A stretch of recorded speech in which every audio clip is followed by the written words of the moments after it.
오늘 우리가 묵상하는 신명기 2장 1절부터 25절까지는 하나님께서 약속하신 싸워야 되는 땅으로 들어가기 위하여 이스라엘이 38년 정도를 어떤 여정을 거쳤는지를 하나님과 모세의 관점에서 요약하고 있는 부분입니다. 오늘 이 말씀을 가지고 몇 가지 교훈을 생각해 보겠는데요. 가장 먼저 그리고 가장 중요하게 제 마음에 와닿았던 구절은 7절입니다. 7절에 보시면 마지막에 내게 부족함이 없었느니라 하시기로 라고 이야기를 하는데요. 제가 이거 읽다가 웃었습니다. 말도 안 되는 소리 한다고. 하나님께 웃었습니다. 38년 동안 일했으면 이스라엘 사람들이 이 짓을 했겠습니까? 이 불평을 했겠습니까? 그렇게 부족함이 없으면 얘네가 이랬겠습니까? 이게 이스라엘 사람들의 관점과 하나님의 관점의 차이라는 거예요. 이스라엘 사람들은 부족함이 너무 많았습니다. 물도 없고 고기도 없고 반찬도 부족하고, 하지만 하나님은 넌 부족함이 없었는데 원망하고 있는 거야 라고 이야기를 하고 있다라는 거죠. 우리의 삶이 이럴 수 있어요. 우리의 삶이 하나님은 부족함이 없다고 하는데, 하나님 말도 안 되는 소리 하지 마십시오. 저 부족함 너무 많거든요.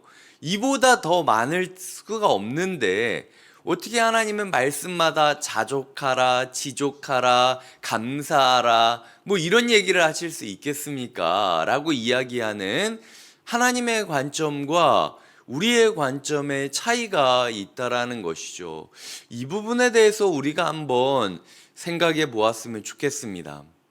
오늘 7절을 보면 하나님께서 몇 가지 이야기를 하시죠.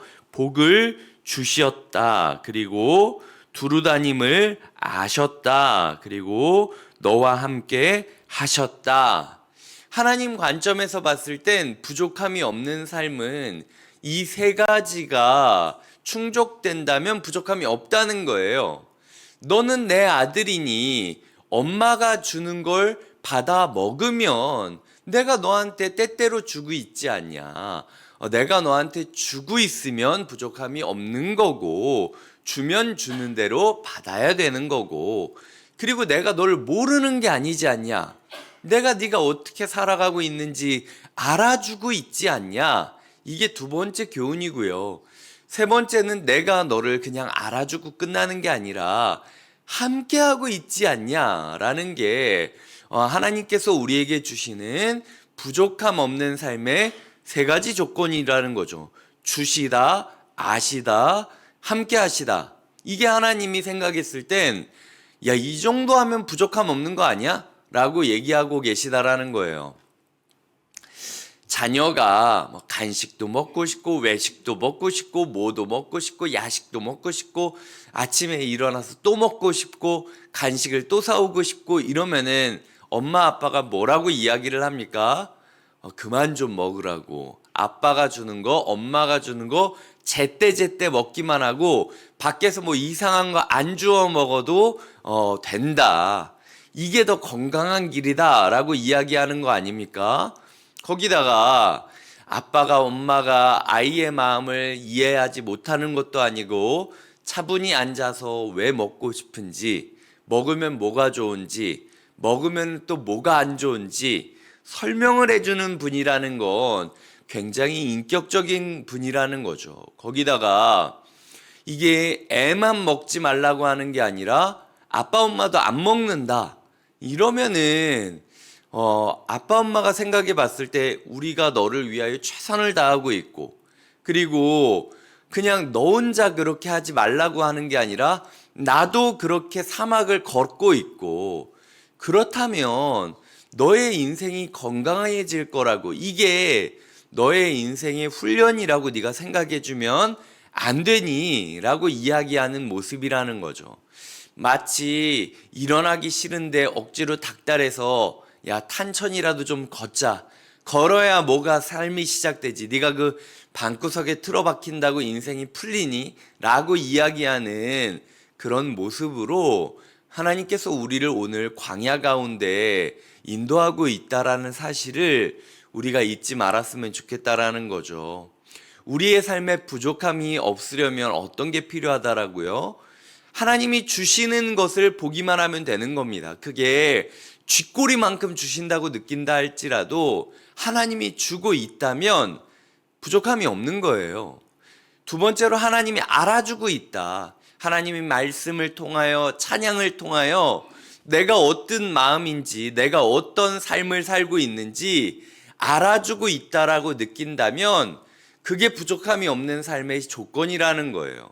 마지막으로는 하나님께서 그냥 나를 알아주고 계시는 것으로 끝나는 것이 아니라 함께 이 길을 걷고 있다라고 확신이 된다면 부족함이 없는 삶이라는 것이죠. 그래서 오늘 우리의 삶 가운데 내가 오늘 하루 부족하다라고 느끼는 이유가 무엇인가?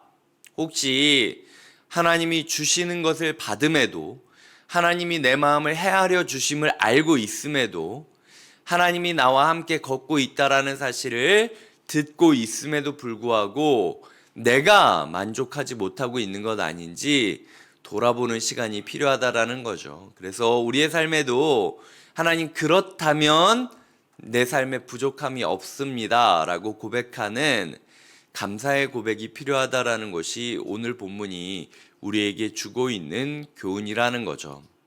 함께 있다면요, 고통도 고통이 아니게 됩니다. 흔히 우리가 뭐 그런 농담하지 않습니까? 부부끼리 이렇게 백화점이나 쇼핑몰에 갔는데 한 사람은 자기 관심사이기 때문에 예를 들어 자기 관심사를 사는 거기 때문에 너무 집중하면서 이거랑 이거랑 뭐가 좋아? 이거랑 이거랑 어떤 거 같아? 이렇게 얘기했을 때 옆에 있는 사람이 그거 뭐 똑같은데 그냥 아무거나 사. 이게 더 싼 거 같은데 이거 사. 아니면 네가 비싼 거 사고 싶으면 이거 사. 이렇게 얘기하면 오히려 더 싸움이 나지 않습니까? 하나님이랑 지금 이스라엘은요, 쇼핑 나온 거예요. 38년 동안 쇼핑하고 있는 겁니다. 에돔산도, 에돔 땅도 가보고, 모압 땅도 가보고, 여기 땅도 가보고 이러면서 하나님께서 이스라엘에게 야, 이 땅이 좋은 것 같아? 네 생각은 어때? 한참 듣고 나서 근데 사실 이거는 에서한테 주기로 한 땅이거든. 나랑은 좀 안 어울리는 땅이야. 자, 이번엔 모압 땅 한번 가보자. 모압 땅 보기에 어때? 니네 생각엔 좀 어떠니? 이거 여기 사는 게 좋을 것 같아? 근데 사실 여기는 내가 그 아브라함의 조카 롯의 자손들에게 주라고 한 땅이거든. 우리 땅은 따로 있어. 여기 어때? 예를 들어 저희가 집 보러 다닐 때 백화점도 그렇지만 집 보러 다닐 때 이 집 저 집 찾아다닐 때 우리가 흔히 생각했을 때 아니 그냥 있는 거 사, 그냥 있는 거 들어가라고 이야기하는 사람과 반대로 한 집 부부가 함께 다니면서 아니면 부모가 함께 다니면서 이거는 이래서 좋고 저거는 저래서 좋고 이거는 이게 좋을 것 같고 저거는 저렇게 좋을 것 같고 고르는 시간이 길고 고민하는 시간이 길수록 결정했을 때 만족감이 커지는 거예요. 야, 여기밖에 없겠구나. 예전에 제가 지금 우리 집도 그렇고 전에 집도 그렇고요. 사실은 이제 요번 집 같은 경우는 제가 아내가 오기 전에 아내는 이제 준비해야 되는 것들이 있기 때문에 제가 합정해서 분당을 올 때마다 이렇게 부동산을 통해서 돌아다니면서 엄청나게 많은 집들을 봤습니다. 그래서 제 나름대로 아내한테 네이버 지도로 이렇게 띄워주면서 여기는 뭐가 좋고 여기는 뭐가 좋고 일일이 몇 가지를 설명하기도 했어요.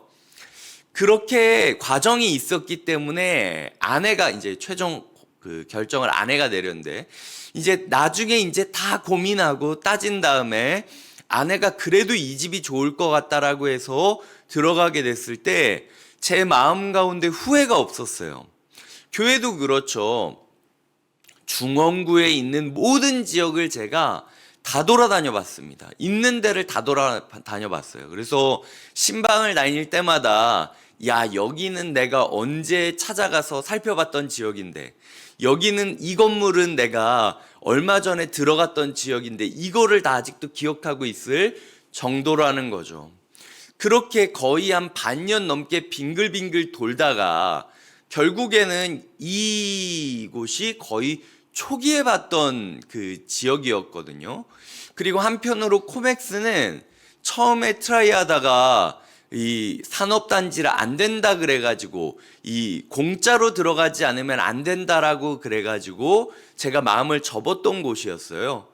그런데 아이러니하게도 처음 봤던 이 집으로 저희가 주중 공간을 들어오게 되고 공짜로 들어가지 않으면 안 된다라고 했던 곳에서 오히려 공짜로 쓰라고 했기 때문에 저희가 지금 이렇게 살 수 있는 거거든요.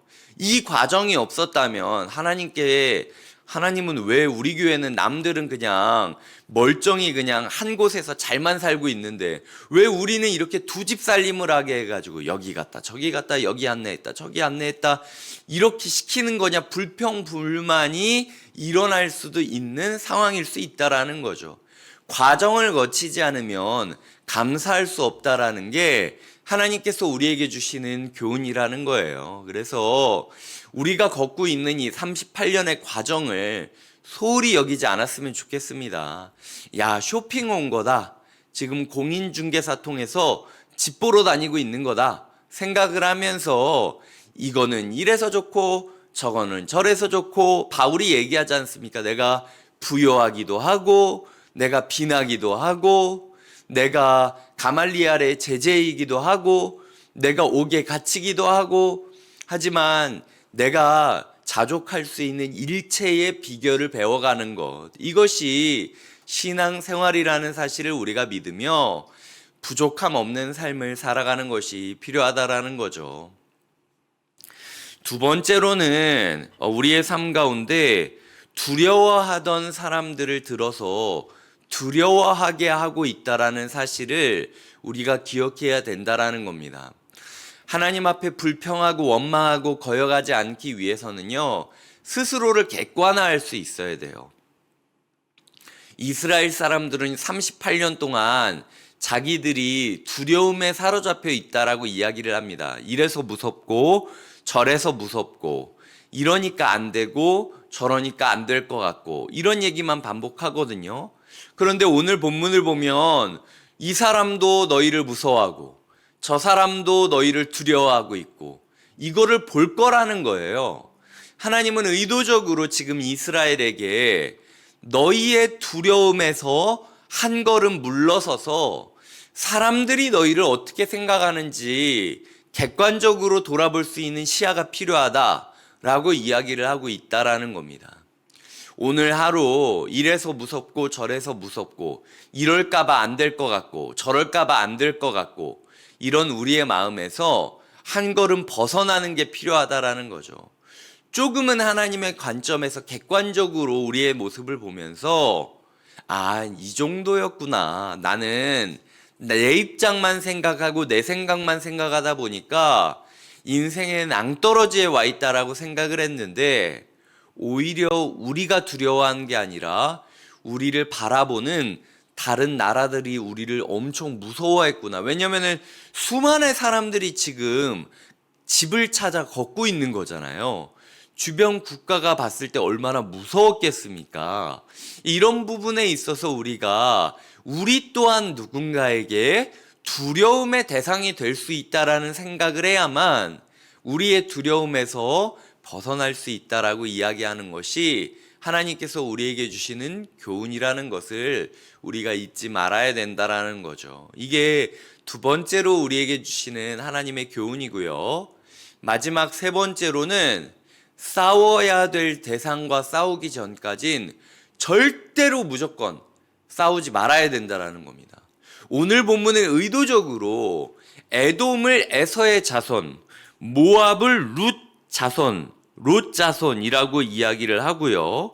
그리고 암몬을 19절에서 보면 롯 자손에게 기업으로 주었다라는 식으로 이야기를 하면서 정말 이스라엘 입장에서 생각해 봤을 때 얼마나 먼 친척입니까? 지금 이집트에서 수백 년을 있다가 길을 떠나고 있는 사람들이에요.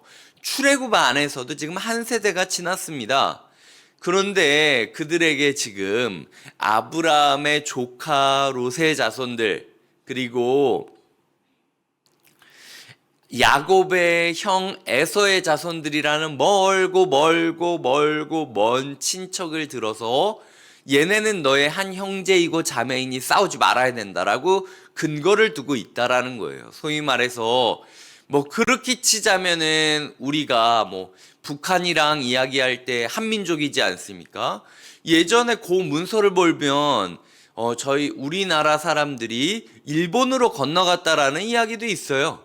그리고 어떤 사람들은 우리가 단군 시대 전까지는 모두 중국 쪽에서 같이 살고 있다가 내려왔다라는 사람도 있고, 뭐 여튼 간에 그 정도의 이야기를 하고 있는 겁니다. 이스라엘 사람들이 봤을 때는 아니 지금 어디 뭐 고조선 시대를 얘기하는 거야 뭐야 라고 이야기할 정도로 멀고 멀고 먼 친척들을 이야기하면서 그렇기 때문에 얘네랑 싸우면 안 된다라고 이야기를 하고 있다라는 거죠. 그리스도인의 사람은요, 그리스도인은요, 예수 안에서 한민족이기 때문에 어떻게든 싸우지 말아야 됩니다. 싸우지 않을 방법을 찾아야 되는 거예요.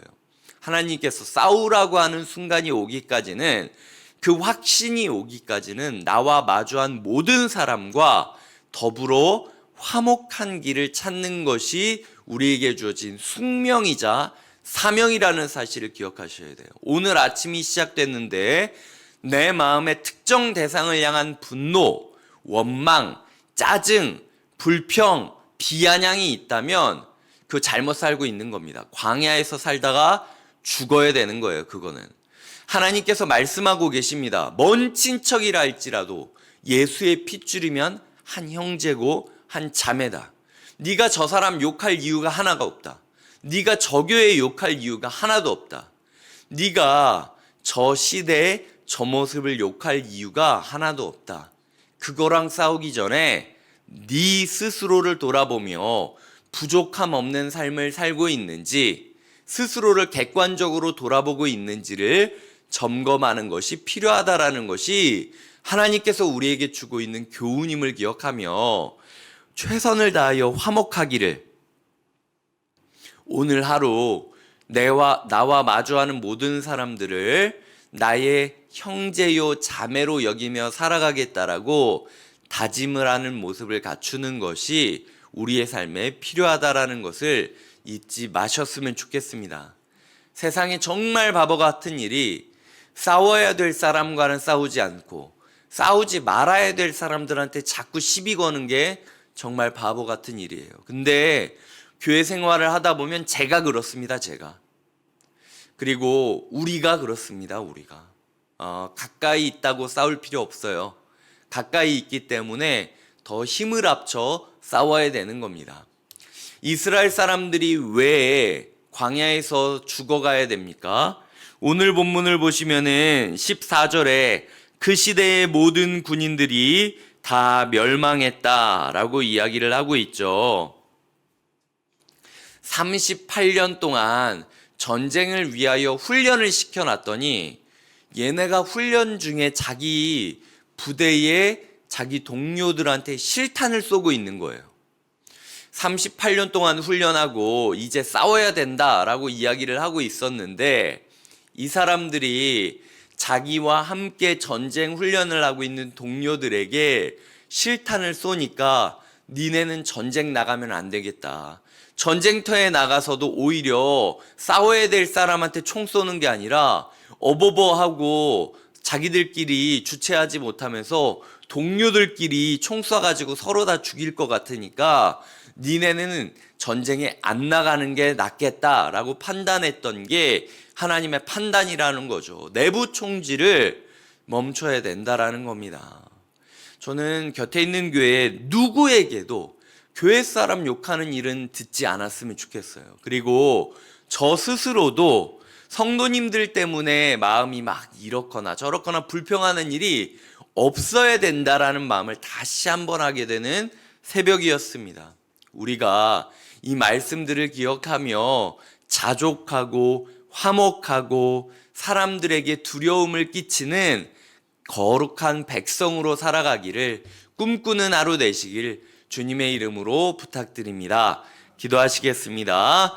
하나님 아버지, 말씀을 주셨사오니 말씀대로 이루어지게 하여 주시옵소서. 감사없고 예수님의 이름으로 기도드립니다. 아멘.